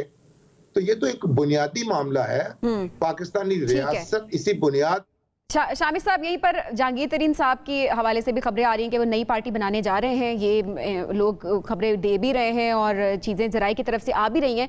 अगर ये पार्टी बन जाती है, ये पार्टी सामने आ जाती है, तो कामयाबी के कितने % चांसेस हैं? जहांगीर तरीन साहब एक बड़े मामला फहम आदमी हैं, वसाइल भी रखते हैं, जहन भी रखते हैं, सोच भी सकते हैं, इकदाम कर भी सकते हैं। तो इमरान खान साहब के साथ मिलकर उन्होंने तहरीक इंसाफ बनाई थी, उसके सेक्रेटरी जनरल थे वो, और फिर उसके बाद दोनों के दरमियान एतमाद का रिश्ता बाकी ना रहा। उनमें बड़ी सलाहियत है, लेकिन वो एक पब्लिक फिगर नहीं है। वो ये उनका यानी एक कमजोर पहलू है, ठीक है, लेकिन वो जो कॉन्स्टिट्यूएंसी लीडर्स हैं उनको इकट्ठा कर सकते हैं, इकट्ठा जरूर कर सकते हैं। लेकिन इस सारे मामले में सर ये बार एक सवाल जरूर बनता है कि इन सारे स्टेक होल्डर्स को मेज पर कौन लेकर आएगा, सालसी कौन कराएगा, कोई ऐसा स्टेप कौन लेगा जिससे वाकई में कॉन्क्रीट रिजल्ट नजर आए? कौन होगा सर वो? इस वक्त तो ऐसी कोई सूरत नजर नहीं आती। सारे जो स्टेक होल्डर्स हैं उनको अपना अपना जायजा लेना होगा, अपने अपने गिरेबान को टटोलना होगा, ठीक है, उसमें झांकना होगा, अपनी अपनी गलतियों का एतराफ करना होगा। देखिए, इस वक्त तो कोई अदारा भी ऐसा नहीं है जो ये कहे कि हमसे कोई गलती नहीं हुई। वो मुंतखब अदारे हों या गैर मुंतखब अदारे हों, गलतियां तो सबसे हुई हैं ना। जब गलतियां सबसे हुई हैं तो ज़ाहिर है उसका सिद्दबाब भी सबको करना है और अपने अपने हवाले से करना है कि जो हमसे गलती है हमें उसको ख़त्म करना है। बहुत शुक्रिया, शामी साहब साथ मौजूद थे। एक ब्रेक की तरफ बढ़ेंगे, वापस आते हैं, साथ रहिए। ये वक्त भी आएगा जब हम कहेंगे कि पाकिस्तान में इंतखाबात हो गए हैं, लेकिन ये वक्त आएगा। लेकिन जहाँ पर इंतखाबात हुए हैं उसकी बात करते हैं, तुर्की की बात करते हैं, जहाँ पर रजब तैयब एर्दोगान तीसरी बार कामयाब हुए हैं, सदर मुंतखब हुए हैं। इंतखाबी नताइज के मुताबिक 52% से जायद वोट उनको मिले हैं, जबकि उनके हरीफ कमाल कलिचदारोग्लू इनको लगभग 47% वोट हासिल हुए हैं। इसी पर बात करेंगे। हमें प्रोग्राम में ज्वाइन कर रहे हैं तुर्की से सीनियर सहाफ़ी अब्दुल शकूर साहब। शुक्रिया। कामयाब तो हुए तैयब एर्दोगान, लेकिन क्या उनकी मकबूलियत में कमी हुई है अगर पहले से कंपेयर करें सर? नहीं, ये नहीं कहा जा सकता कि उनकी मकबूलियत में कमी हुई है। उसकी वजह ये है कि अगर आप देखिए तो इनकम्बेंसी का जो फैक्टर होता है वो उनके अगेंस्ट था, क्योंकि वो गुज़िश्ता 2 दहाइयों से इक़्तिदार में है। तो इक़्तिदार में जब आप तवील हो जाता है इक़्तिदार, जब उसको तूल पकड़ ले तो उस पर लोगों की बहुत सारे नाराज़गियाँ शिकवे होते हैं, वो उनके साथ थे। उसके साथ साथ उनके खिलाफ आप देखिए कि 6 पार्टीज का एक इत्तेहाद था, और वो 6 पार्टीज जो हैं उसमें एक सबसे बड़ी जमात वो थी जो कि इस जदीद तुर्की के बानी अतातुर्क की जमात है, और CHP जिसको कहा जाता है, पीपल्स रिपब्लिकन पार्टी। और ये सारी को अगर आप उस सिचुएशन में देखिए तो मेरा ख्याल है कि उनकी मकबूलियत कम नहीं हुई, बल्कि ये बहुत बड़ी बात है कि उन्होंने इन नामुसाइद हालात में भी, जब ज़लज़ला यहाँ पे 6 फरवरी का आया हुआ था, उसमें 50,000 से ज़ायद जाने गई और नुकसानात हुए हैं। उसके अलावा जो क्राइसिस है, इकोनॉमिक क्राइसिस है, बहुत। अच्छा, ठीक है अब्दुल शकूर साहब, यहीं पर आपसे ये भी जानना चाहिए, इलेक्शन का प्रोसेस कैसा था? इलेक्शंस कितने ट्रांसपेरेंट थे, कितने शफाफ थे?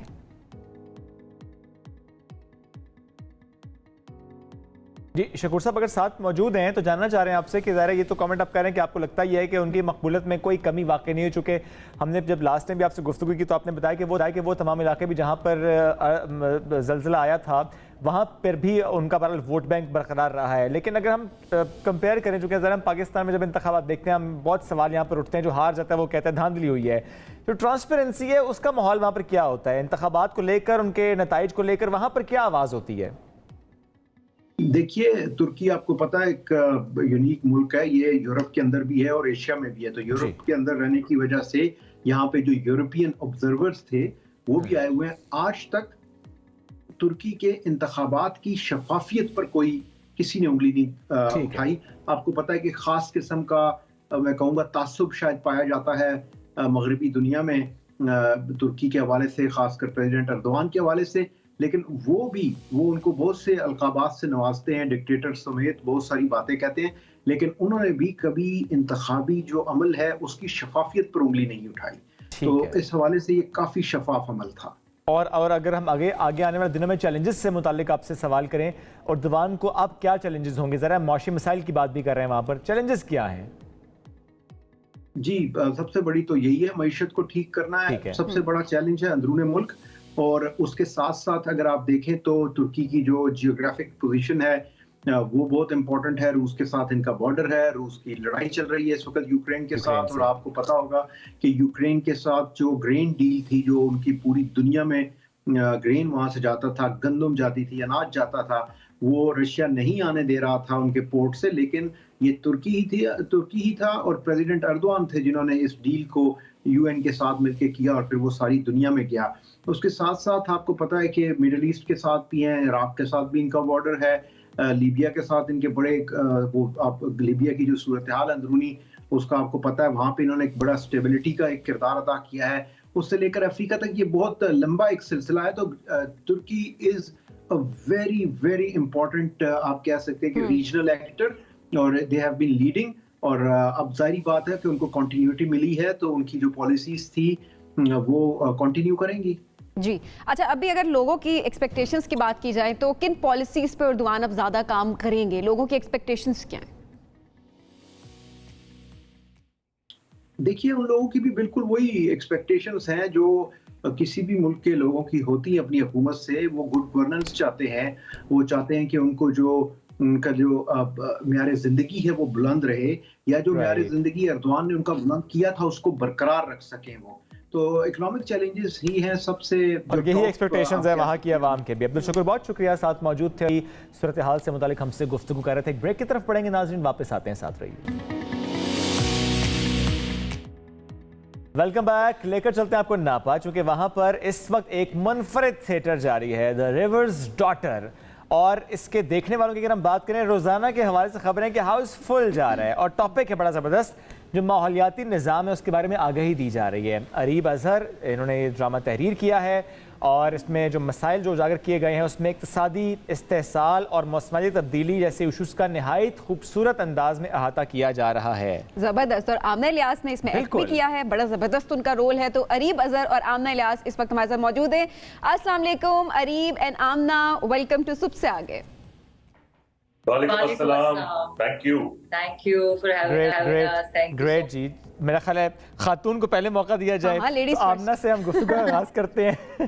आमना, कैसा एक्सपीरियंस रहा इस थिएटर का? और ये कोई एक आपने गैप के बाद थिएटर किया या थिएटर आप रूटीन से करती हैं? बिकॉज मैंने इससे पहले थिएटर में आपको बहरहाल नहीं देखा। नहीं, ये मेरा पहला थिएटर प्ले है, इट्स माय डेब्यू। मैंने इससे पहले कभी थिएटर नहीं किया है, and I am very lucky and very happy to be working alongside Areeb. Areeb हमारे प्रोड्यूसर भी हैं, he is also playing a very important role in the play which is called Tota Sain. As far as my journey is concerned as playing Marvi, I think मेरे लिए तो बड़ी honour की बात है कि इस तरह का एक स्ट्रॉन्ग प्रोटैगनिस्ट का रोल मुझे मिला। और थिएटर की जर्नी काफी मुश्किल है। मैं सिर्फ ये कहूंगी कि मैंने सारे मीडियम्स किए हैं, मैंने मॉडलिंग भी की है, मैंने टेलीविजन भी किया है, मैंने फीचर फिल्म्स भी की है, मैंने आर्ट फिल्म्स भी की हैं। और मेरे ख्याल से जो थिएटर है, it's the most difficult medium. नहीं आमना, आपके लिए मुश्किल नहीं हो सकता। जितनी खूबसूरती से आप हर कैरेक्टर को अपने निभाती हैं। मैं बात बताऊं, मुझे वाकई अपने लिए कुछ मुश्किल नहीं लगता। I am that sort of a person माशाल्लाह, क्योंकि हम ना आपको स्पेशली हमने आपके अगर इंस्टाग्राम की हम बात करें, आपके हम कंटेंट की बात करें, इतना जबरदस्त आप ओरिजिनल कंटेंट क्रिएट करती हैं, तो हमें पता है कि आपके लिए बहरहाल मुश्किल नहीं रहा, लेकिन आपने कहा है मुश्किल रहा। आप नाम लें, किसकी वजह से मुश्किल पेश आई है आपको यहाँ पे?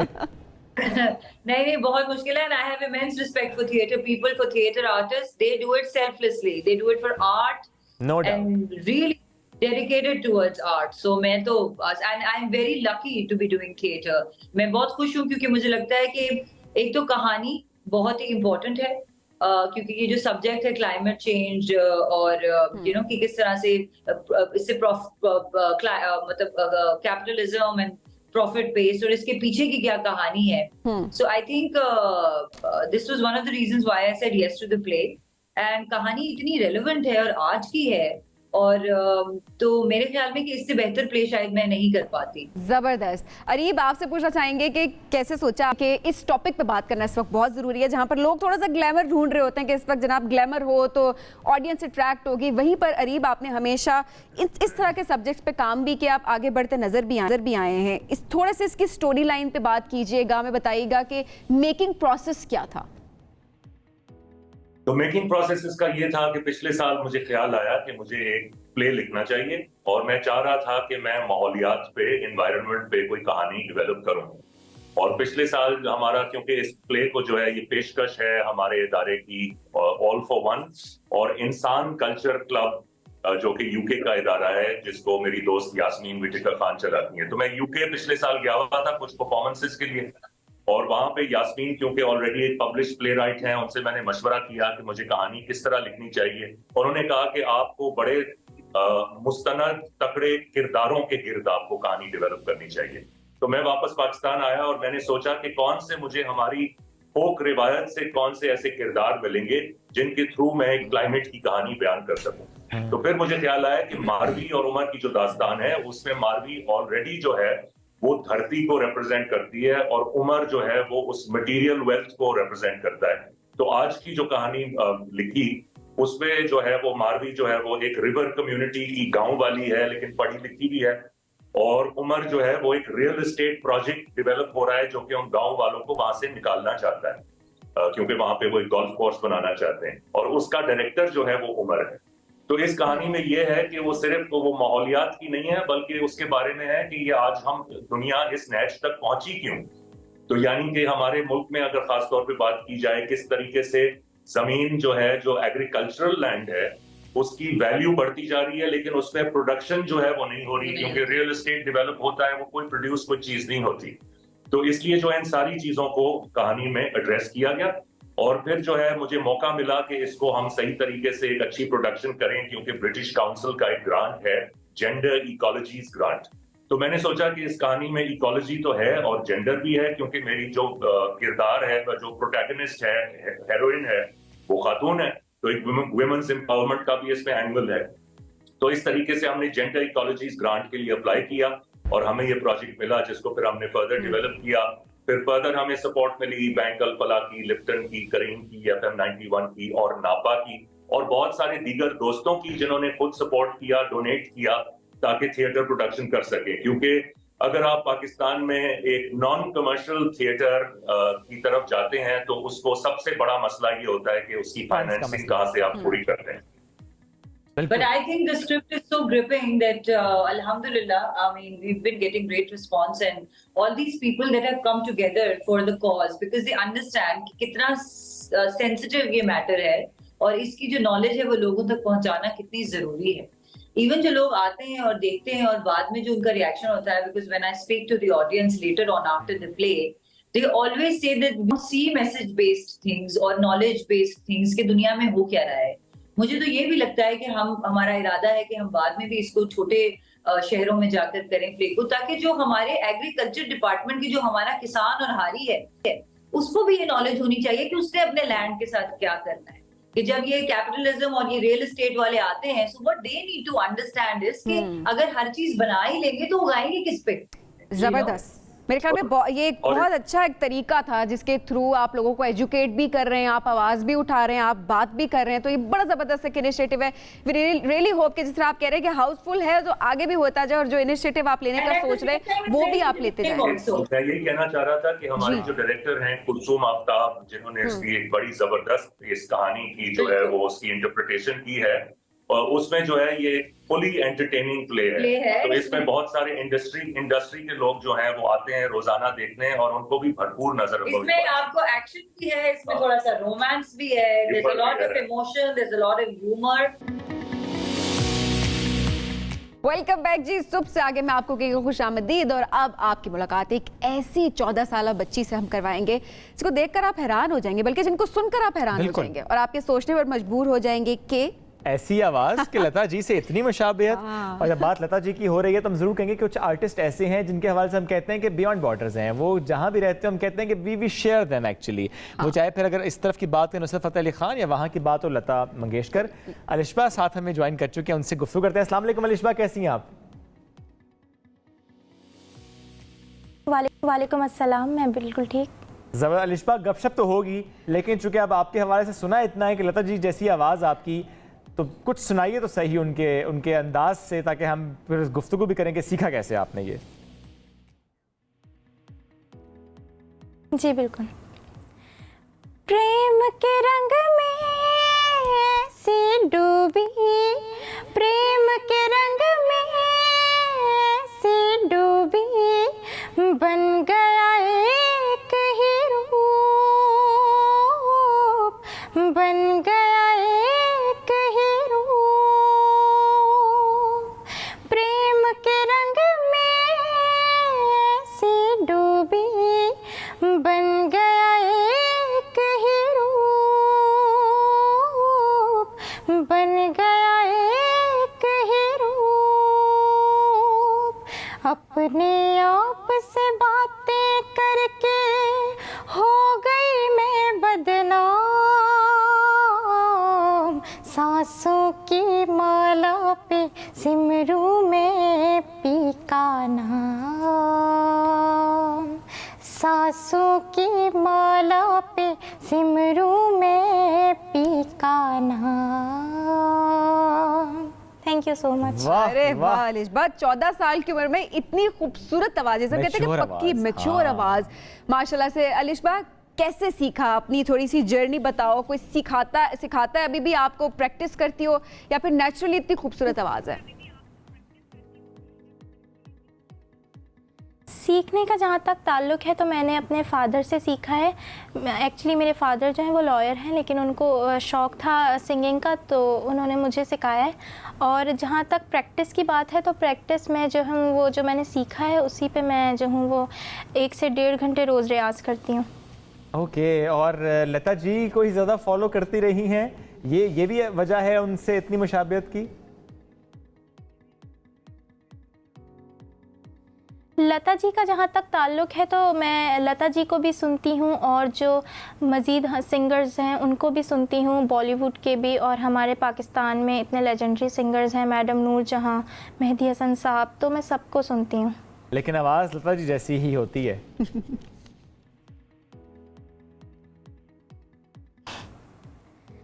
जी अलिशबा, आवाज़ सब लोग यही कहते होंगे आपको ना कि लता जी जैसी ही आपकी आवाज़ है। कैसा लगता है ये सुन के?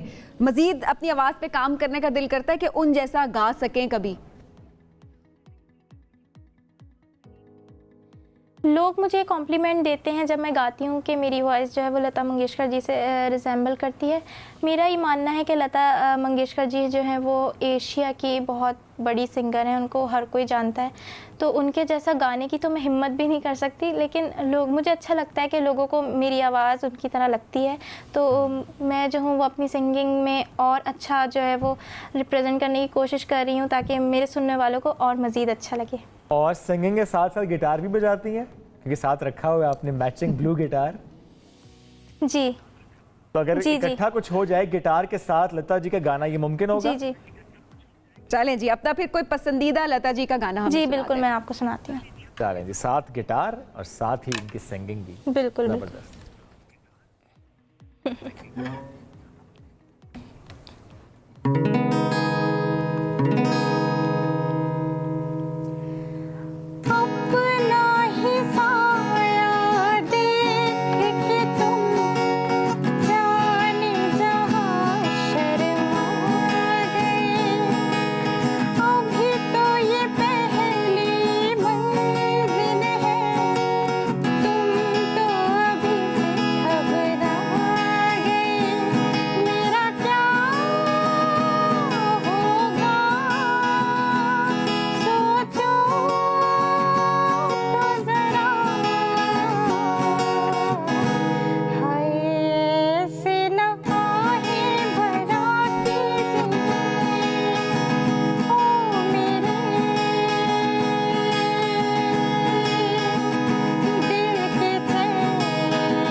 वाओ, ये क्लैपिंग तो बनती है वैसे। जबरदस्त। हमारी आप तरफ से यकीन करें, क्लैपिंग बनती है। अगर आप आंखें बंद करके सुने तो आपको यही लगेगा कि लता जी का गाना आप सुन रहे हैं। इतनी ज्यादा रिजेम्बलेंस है। एग्जैक्टली, इतनी रिजेम्बलेंस है। और गिटार भी बहुत प्यारा आपने बजाया। हाँ। अच्छा, यही क्या पसंदीदा गाना था लता जी का, या इसके अलावा भी कोई पसंदीदा है?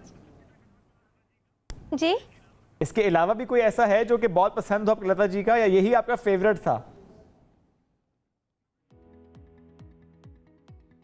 लता जी के तो सारे ही गाने मुझे पसंद हैं, लेकिन ये है कि मेरा ये फेवरेट सॉन्ग था, इसलिए मैंने आप लोगों को सुनाया। और कभी अभी तक आप इसी तरह, जिस तरह हम देखते हैं, ज़रा कहीं पे किसी गैदरिंग में बैठी हैं तो गाना गा रही हैं, या कि कोई आपने रिकॉर्ड भी कराया है, आप प्रोफेशनल लेकर चलना चाह रही हैं इसको?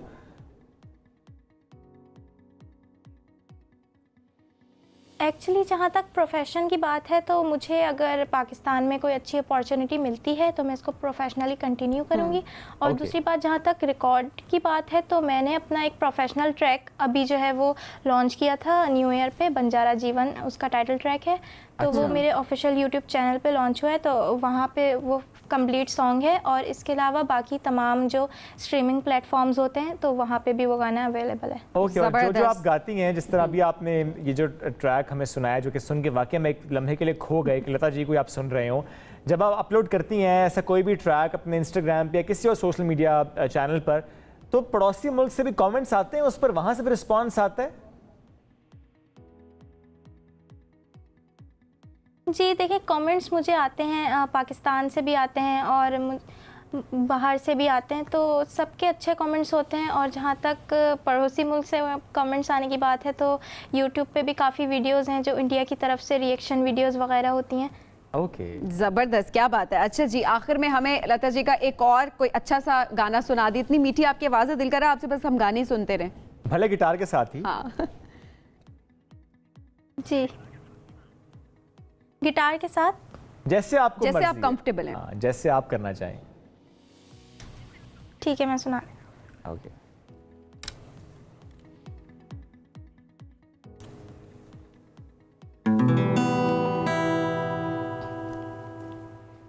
दो पल रुका ख्वाबों का कारवां, और फिर चल दिए तुम कहाँ। दो पल की थी ये दिलों की दास्तां, और फिर चल दिए तुम कहाँ। तुम फेंके थे कोई उजली किरण, तुम थे या कोई कल मुस्काई थी, तुम थे या सपनों का था सावन, तुम थे कि खुशियों की घटा छाई थी, तुम थे कि था कोई फूल खिला, तुम थे या मिला था मुझे नया जहां। दो पल रुका ख्वाबों का कारवां, और फिर चल दिए तुम कहाँ। दो पल की थी ये दिलों की दास्तां, और फिर चल दिए तुम कहाँ। वाओ वाओ वाओ, जबरदस्त। ज़बरदस्त। अनिशा, बहुत शुक्रिया, बहुत शुक्रिया, आप साथ मौजूद थी, और बहुत ही खूबसूरत आपकी आवाज़, जिस पर ज़रा आप और मेहनत भी कर रही हैं। सभी हम देखते हैं कि हमारे बच्चों में बहुत टैलेंट होता है, उस टैलेंट को निखारना बड़ा अहम होता है। अनिशा, बहुत शुक्रिया, साथ मौजूद थी। जब हम टैलेंट करते हैं तो ब्रेक पर जा रहे हैं, ब्रेक से वापस आएंगे तो हम बात करेंगे कि अपने बच्चों में टैलेंट को पहचानना, उसे निखारना, चूँकि वक्त आ चुका है, यानी छुट्टियों का वक्त जब आया है, इसमें क्या करना है वालिदैन ने। करेंगे बात ब्रेक के बाद। एनर्जेटिक बच्चों की बात करते हैं, उनकी एनर्जी को चैनलाइज करने की बात करते हैं। चूंकि फाइनल पेपर्स हो रहे हैं या अगर किसी का सेशन पहले स्टार्ट हुआ है तो उनके भी इस वक्त एग्जाम्स हो रहे हैं, फिर होने वाली हैं छुट्टियां। ये 2-2.5 महीने की छुट्टियां, क्या किया जाए? क्या बस बच्चे सोते रहेंगे और घर में उधम मचाते रहेंगे, या कि हम उनको वाकई उनकी एनर्जी को चैनलाइज करेंगे? समर कैंप परेशान करते रहेंगे। अम्मा पापा को परेशान करने के अलावा ऐसे गर्मी कुछ, अम्मा पापा कहते हैं स्कूल खुल जाए, इससे बेहतर है बच्चे हमारे सर से जाएं यहाँ से। घर में जो उधम मचाया हुआ है, और एग्रेसिव भी हो जाते हैं बहुत सारे बच्चे, कभी-कभी हो जाते हैं। लेकिन हाँ, ये जो हम छुट्टियों की बात करें, इसमें ज़ाहिर है कुछ जगहों पर बड़े अच्छी अपॉर्चुनिटीज होती हैं समर कैंप्स की। अगर है अपॉर्चुनिटी तो क्या करें, अगर अपॉर्चुनिटी नहीं है तो पेरेंट्स क्या करें? इस अहम मौजू पर आज हम गुफ्तगू करेंगे। अब हमें कॉल भी कर सकते हैं, हमारा नंबर हम फ्लैश करेंगे, यू कैन कॉल अस। हमें प्रोग्राम में ज्वाइन करें चाइल्ड साइकोलॉजिस्ट आयजा यज़दानी साहब। अस्सलाम वालेकुम जी, वेलकम टू द शो। आपके साथ पेरेंट कोच मरियम मुनीर भी हमारे साथ मौजूद है। अस्सलाम वालेकुम जी, कैसी हैं आप? I am good, thank you. Great. Ayesha साहबा, आपसे स्टार्ट करते हैं। बच्चों के साइकोलॉजिकल इम्पैक्ट की अगर बात करें, ज़ाहिर है पेपर्स हुए, अब छुट्टियां 2-2.5 महीने की, बच्चे क्या सोच रहे होते हैं उस वक्त? उनकी क्या कंडीशंस होती हैं, एक्सपेक्टेशंस क्या होती हैं? सच्ची सच्ची बताऊं? सच्ची कहते हैं मेरी जान छोड़ दो। हम ना ओवरऑल इतने कंट्रोलिंग है ना कि हम बच्चों की जो नीड्स हैं, जो जिस तरह उनको हमने अच्छे इंसान बनाना है, हम जो स्किल्स देनी है, हम उस पर तो फोकस ही नहीं करते। हम या तो उनको बहुत छोड़ देते हैं और हम बहुत बांध लेते हैं, या बहुत बांध लेते हैं। मिडिल ग्राउंड उसका ये है कि आपने बच्चों को तरबियत में उनकी स्किल्स डालनी है। वो स्किल्स क्या है? अपना नहाना, खाना पीना, अपने लिए खाना बनाना, अपने पीछे किचन की सफाई करना, अपने घर की सफाई करना, अपने कमरे की तो करनी है। फिर आपको एक यंग एज से आपको लोगों के साथ डील करना भी सीखना है। तो आपने कोई ना कोई एक्टिविटीज़ करनी है, या आपने कम्युनिटी वर्क करना है, आपने लोगों में उठना बैठना है। हम लोगों को इतना कोई डर और खौफ हमने बेवजह से पाले हुए हैं। क्योंकि ऐसा 6 साल का बच्चा कहता है my life my rules. I agree. मेरी बेटी कहती है मेरी छुट्टियां मेरी मर्जी। अच्छा, अब ऐसे में मरियम पेरेंट्स को क्या करना चाहिए? क्योंकि बच्चों, ये कहना बड़ा आसान है कि हम ये चीज़ प्लान कर लें, यहाँ पर बच्चों को ले जाएं, या इस तरह की एक्टिविटीज़ प्लान कर रहे हो, कि बच्चे नहीं कर रहे होते। 6 साल का बच्चा, या आजकल तो 4 साल के बच्चे भी में जवाब देना शुरू कर देते हैं। पेरेंट्स किस तरह से इसको प्लान कर सकते हैं? बिल्कुल, तो जैसे ये कह रही हैं डॉक्टर साहिबा, that's a really good point कि हम बच्चों को थोड़ी सी पावर दें, हर प्रोसेस में थोड़ी सी पावर दें। अगर सारी पावर हम ले लेंगे और हम कहेंगे तुम ऐसे करो, तुम ऐसे करो, तो वो बिल्कुल आपके बच्चे, इसका मतलब है कि आप इतने अच्छे पेरेंट हैं कि आपका बच्चा कंफर्टेबल फील कर रहा है आपकी बेटी आपको कहने में कि my life, that's a good sign. ये तो अच्छी बात है। अच्छा बाप इसका मतलब। She feel safe with you, that's wonderful. Power उनको थोड़ी सी दें। अगर आपने स्केड्यूल या रूटीन बनानी है तो उसमें उनको इंक्लूड करें। अगर एक बना के कि अब ये करना है, अब ये करना है, वो लगा देंगे तो ना आप फॉलो करेंगे ना वो। तो मेरा ये आइडिया होता है कि मैं अपना स्केड्यूल बनाऊं, क्योंकि जैसे आपको, अगर आपके छोटे बच्चे हैं, आपको पता है आप कुछ भी करने लगेंगे वो भी आ जाएंगे, क्या करिए मामा।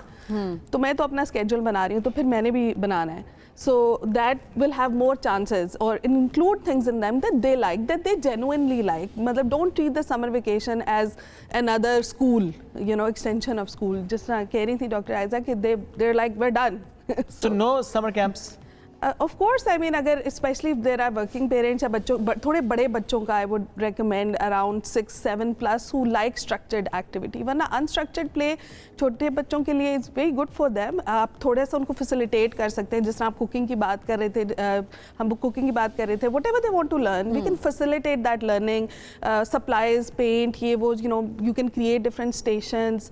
बाहर अगर थोड़ा सा शेड है उसमें आप sand, water, you know, that's different activities आप एंगेज कर सकते हैं उनको। सब है, लेकिन आज का बच्चा अगर देखा जाए टेक्नोलॉजी पे ज़्यादा उसका इंटरेस्ट होता है। वो कहते हैं जी उसके लिए, क्योंकि आपने वो हेल्दी एक्टिविटीज़ और अनहेल्दी एक्टिविटीज़ की आप तो बात करें, आप प्लान भी करें, लेकिन उसके लिए हेल्दी और अनहेल्दी एक्टिविटीज़ की डेफिनेशन ही डिफरेंट होगी। देखिए ना, मैं हमेशा इसी बात पे जाती हूँ, जैसे आपकी बेटी कह रही है कि आई विल डिसाइड, आपने अपने बच्चों के साथ ना रिलेशनशिप कैसे रखी है। अगर आपने, मैंने देखा ना, बेबीज़ को दे रहे हैं, स्क्रीन दे रहे हैं, तो कैसे आपने रिलेशनशिप ही नहीं डेवलप की। मुंह में खाना ठोंस रहे हैं जब वो स्क्रीन बच्चा देख रहा है। तो आप बात करते हैं, इंटरेक्ट करते हैं, पेरेंट्स कोई ना कोई अंडरस्टैंडिंग डेवलप होती है, तो बच्चा आपकी सुनता है ना, कम्युनिकेट करता है। तो वो जो इंटरेक्शन है वो डेवलप करना, पॉजिटिव इंटरेक्शन ज़रूरी है। बल्कि फिर तो होना ये चाहिए कि इस समर सिर्फ यही तहैया हो कि आपने अपना कम्युनिकेशन गैप खत्म करना है, उनकी लेवल पे आपने आना है, आपने उनको कुछ ऐसी स्किल्स देनी है जो लाइफ लॉन्ग जानी है। बहुत प्यारी बात, लाइफ लॉन्ग, ये बहुत ज़रूरी बात है। वो स्किल्स में क्या क्या ऑप्शंस है हमारे पास अगर हम छोटे बच्चों से स्टार्ट करें? देखिए, छोटे बच्चों को जो हम तो पहले तो डोमेस्टिक स्किल्स की बात करते हैं ठीक ना है। कि थोड़ा थोड़ा अपने आप का ख्याल बिल्कुल रखना, सही है। अपना देखना। सेंस ऑफ अचीवमेंट बहुत ज़रूरी होता है कि बच्चों ने कुछ घर में किया तो आप उनको करने दें। मैंने देखा है बच्चे जरा साथ घर में लगते हैं, नहीं नहीं नहीं तुम नहीं करो। यस, ये अब वो होता है। जब वो इतना स्ट्रॉन्ग मैसेज हम शुरू में 3 साल के भी बच्चे को अगर उसने ज़रा सी डस्टिंग कर दी, काम कर दिया, हम उसको वहीं से सेपरेट कर देते हैं। वो नहीं इंटरेस्ट लेता है। वो 12 साल पे आप उसको कहोगे चलो भी घर का काम करो, नहीं तो engage ये कर जो सकता। डोंट है, जो बच्चों को कहते हैं डोंट डू दिस, तो डोंट को आपने थोड़ा सा अपने लिहाज से एनालाइज करना है कि कहाँ बोलना है और कहाँ बच्चे के लिए Don't आपने नहीं आपने बोलना। बोलना ही नहीं है। बोलना ही नहीं है। ये बड़ी Don't आपने की जगह आपने डूज करने हैं और उसकी जगह हम सब्स्टिट्यूट कर देते हैं। मरीम साहब, हमारे पास वक्त तो हमारे पास बहुत कम है, लेकिन जल्दी से आजकल का बच्चा, अगर हम छोटी एज की भी बात करें, समर वेकेशंस में अगर वो स्कूल नहीं जा रहा, कोई हेल्दी एक्टिविटी उसके पास नहीं है, डिप्रेशन बच्चों में भी देखा जा रहा है। क्या ऐसे साइंस हैं जो कि छुट्टियों में पेरेंट्स अगर ऑब्जर्व करें तो वो अपने बच्चों पे ज़्यादा ध्यान दें कि हाँ हमारा बच्चा डिप्रेस हो रहा है? Actually electronic addiction is a good sign कि एक बच्चा जो है इवन 8 to 10 ईयर्स का वो सवाई इलेक्ट्रॉन से उसको करना ही नहीं चाह रहा, सो दैट मीन्स कि रिलेशनशिप में गैप है। ठीक है, the connection needs to be तो देयर। बस उस कनेक्शन को रिस्टोर करना है हमने, उसके बाद बाकी एक्टिविटीज प्लान करें। टॉपिक ऐसा था, इस पर हम बात भी करना चाह रहे थे, आपकी कॉल्स भी लेना चाह रहे थे। दोबारा आपको हम जहमत देंगे जी किसी और प्रोग्राम में। बहुत शुक्रिया, आप दोनों का साथ मौजूद थे। नाज़रीन, दोबारा मुलाकात कल। अल्लाह हाफिज़।